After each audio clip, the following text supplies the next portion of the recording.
Hello student, welcome to the accountancy Guru. तो हम लोग फिर आज नए टॉपिक के साथ मिल रहे हैं। तो purchase of goods and purchase of asset दोनों टॉपिक हम आप लोगों को क्लियर कर दिए थे। तो जो अगला टॉपिक हम लोगों का है, ये टॉपिक जो है sales of goods and asset. अगर हम गुड्स को सोल्ड किए रहते हैं, एसेट्स को सोल्ड किए होते हैं, तो उसकी जर्नल एंट्री क्या बनती है। जैसे अगर हम लोग करते हैं सोल्ड, सोल्ड का मतलब बेचा गया है। दो चीज़ें हम लोग सोल्ड करते हैं, एक तो एसेट सोल्ड करते हैं और दूसरा क्या सोल्ड करते हैं, एसेट सोल्ड, एसेट्स सोल्ड, और दूसरा जो है गुड्स सोल्ड, गुड्स सोल्ड। तो अब यहाँ पर जो है सबसे पहले हम आप लोगों का टॉपिक करेंगे एसेट्स, गुड्स सोल्ड हम आप लोगों का टॉपिक कवर करेंगे। गुड्स सोल्ड जो है आप लोगों को टॉपिक कवर करेंगे। अब यहाँ पे पहले गुड्स सोल्ड बताने के बाद फिर हम क्या बताएंगे आप लोगों को, एसेट सोल्ड। अब गुड्स का मतलब क्या होता है, आप लोगों को कई बार चीज़ें डिस्कस हो चुका है कि गुड्स का मतलब यही होता है जिस चीज़ का आपका बिजनेस डील करता है, जिस भी कमोडिटीज़ का, उसी को क्या बोला जाता है, गुड्स बोला जाता है। अब गुड्स को सोल्ड करने का तरीका दो तरीका होते हैं। गुड्स को सोल्ड करने का दो तरीका होते हैं, या तो तुम कैश में सोल्ड करो, कैश में सोल्ड करो, और या तो क्रेडिट में सोल्ड करो। कैश में भी सोल्ड किया गया होगा या तो क्रेडिट में सोल्ड किया होगा। अगर कैश में सोल्ड करते हो तो पता कैसे चलेगा, यहाँ पे लिख देगा goods sold ₹5000, goods sold ₹3000 to Mohan,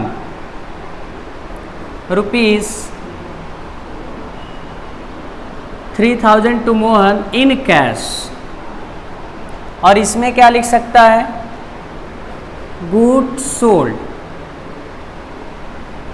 to Ramu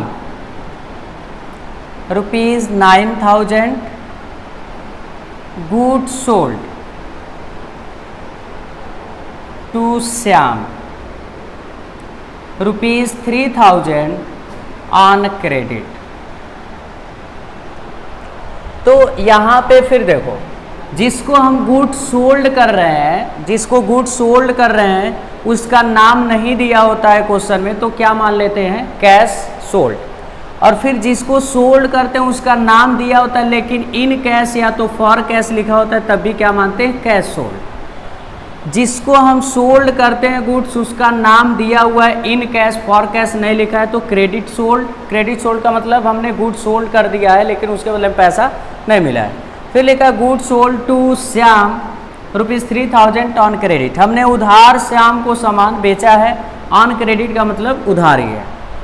इसके बाद देखते हैं हर ट्रांजैक्शन में दो अकाउंट इफेक्ट करता है। पहला तो गुड्स इफेक्ट कर रहा है और दूसरा कैश इफेक्ट कर रहा है। गुड्स होता है रियल में और कैश भी होता है रियल में।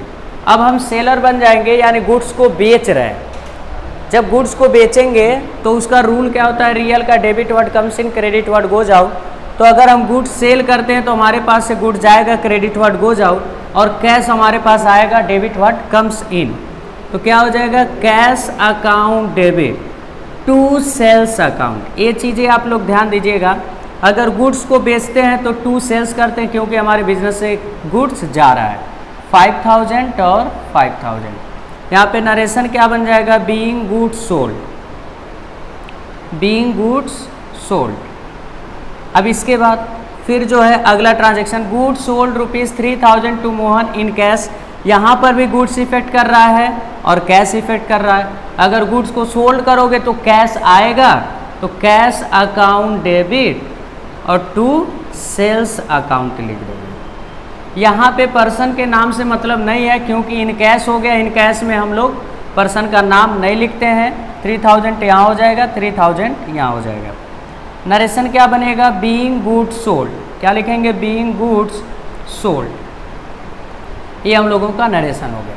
फिर आते हैं क्रेडिट सोल्ड का मतलब हमने गुड्स सोल्ड कर दिया है लेकिन उसके बदले में पेमेंट नहीं मिला है, अभी बाकी है। तो अब यहाँ पर जो है कैश की तो मैटर नहीं है, कैश क्योंकि अभी मिला ही नहीं, तो पहला गुड्स इफेक्ट कर रहा है और दूसरा रामू इफेक्ट कर रहा है, कैश नहीं इफेक्ट कर रहा है क्योंकि हमें पैसा नहीं मिल रहा। गुड्स सोल्ड किए यानी बिजनेस से जा रहा है, credit word goes out, cell credit हो जाएगा। रामू को सेल कर रहे हैं, पर्सनल में जाएगा डेबिट द रिसीवर, यानी इसका एंट्री होगा रामूज अकाउंट, डेबिट पर्सन का नाम है, यस लगाना पड़ता है अकाउंट लगाने के लिए।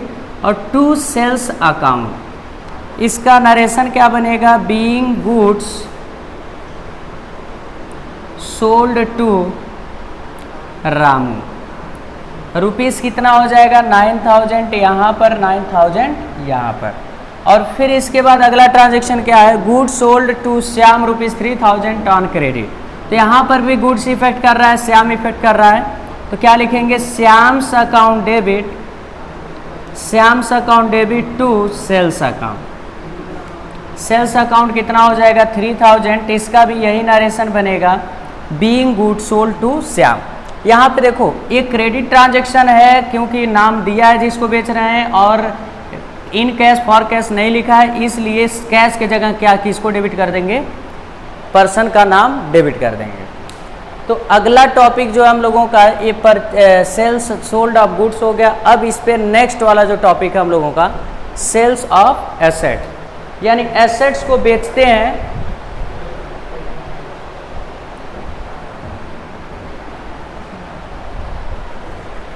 अगर एसेट्स को बेचते हैं तो उसकी जर्नल एंट्री क्या बनती है, सोल्ड ऑफ गुड्स। एसेट्स को बेचने पर एंट्री क्या होगा, सेम तरीका वही है। अगर कभी भी हम लोग एसेट्स को सोल्ड करते हैं तो दो तरीका है इसको सोल्ड करने का। इसका कैश भी हो सकता है, एक मोड हो सकता है कैश सोल्ड हो सकता है, और या तो क्रेडिट सोल्ड हो सकता है। कैश यहाँ पे याद रखिएगा, ये जो कैश सोल्ड लिखे हैं किस चीज़ की बात हो रही है, एसेट्स की बात हो रही है। किसकी बात हो रही है, एसेट्स की, यहाँ पे गुड्स की बात नहीं हो रही है। तो अब अगला जो ट्रांजैक्शन इसमें कैश सोल्ड अगर गुड्स करते हैं तो कैसे पता चलेगा, मशीनरी सोल्ड रुपीज़ 3000। फिर नेक्स्ट है furniture sold to Ramu rupees 5000। अब यहाँ पे देखो इन कैश, इन कैश। अब ये जो है अगर हम मशीनरी सोल्ड करते हैं, किसी भी एसेट्स को बेचते हैं, यहाँ पे गुड्स नहीं बेच रहे हैं, एसेट्स बेच रहे हैं, क्योंकि अगर गुड्स दिया होता है यहाँ गुड्स, अगर किसी पर्टिकुलर एसेट्स का नाम दिया होता है तो एसेट्स मान लेते हैं। अगर मशीन बेच रहे हैं, किसको बेच रहे हैं उसका नाम नहीं दिया है तो कौन सा सोल्ड मानेंगे, कैश सोल्ड।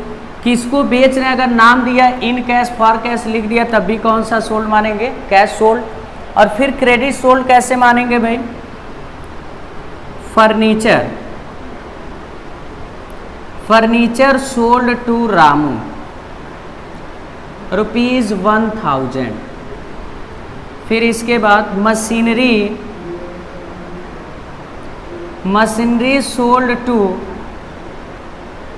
अशोक रुपीज़ 9000। तो यहाँ पर देखो जिसको हम मशीन बेच रहे हैं उसका नाम दिया हुआ है, लेकिन इन कैश फॉर कैश नहीं लिखा है, तो क्रेडिट सोल्ड है, यानी हम सामान तो बेच दिए गुड्स लेकिन पैसा, एसेट्स बेच दिए लेकिन पैसा नहीं मिला है। तो इसका एंट्री क्या होगा, देखो मशीनरी इफेक्ट कर रहा है और कैश इफेक्ट कर रहा है, तो ये भी रियल में जाएगा, ये भी रियल में जाएगा। मशीन बेच रहे हैं तो मशीन जाएगा, क्रेडिट वर्ड गोज आउट, और कैश आएगा, debit word comes in. Entry क्या होगा, cash account debit to machinery account, क्योंकि हमारे पास से मशीन जा रहा है।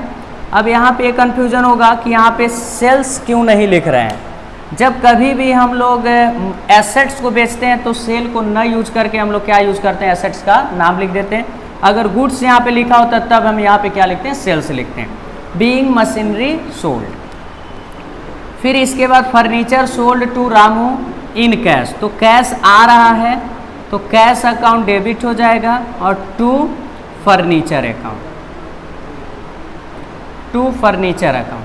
तो अमाउंट कितना है, पहले का 3000 है, फिर उसके बाद कितना है 5000, हमने 5000 लिख दिया।